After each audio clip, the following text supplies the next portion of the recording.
இதுதான் நம்மளோட சன்ஷைன் பீஸா வீட்டிலேருந்து எடுத்து வந்து ஓவனில் பண்ணோம். இது நான் இன்ஜினியரிங் ஸ்டைலில் இது இன்ஜினியரிங்னா என்ன, ஒரு வேலையை எப்படி சிம்பிளிசிட்டியாக பண்ணுறது, டெக்னிக்கலாக பண்ணுறது அப்படிங்கிறது தான் ஒரு இது. அதை எப்படி நான் ஹீட் பண்ணேன் அப்படின்னு சொல்லி முன்னாடி இருக்க வீடியோவில் நான் போட்டிருப்பேன். இப்போ இருக்க வீடியோவில் இதை கட் பண்ணி சாப்பிடுவோம். இதை கட் பண்ண பார்த்திங்கன்னா அப்படியே சீஸ் மேலே மிதக்குது. சீஸ் பீஸா தான் ஆர்டர் பண்ணது, சீஸ் மேலே மிதக்குது. ஒரு கத்தியை வச்சு கட் பண்ண இப்போ இதுலேருந்து ஒரு பீஸ் எடுப்போமா, எப்படி சீஸ் வருதுன்னு பாருங்கள்.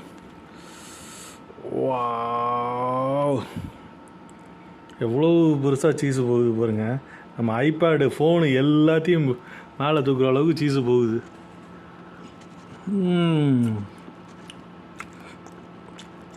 சீஸு டொமேட்டோ வித்தியாசமான டேஸ்ட்டு. அவசரத்துக்கு இந்த மாதிரி தான் சாப்பிட்டுட்டு சிங்கப்பூரில் வாழ்ந்து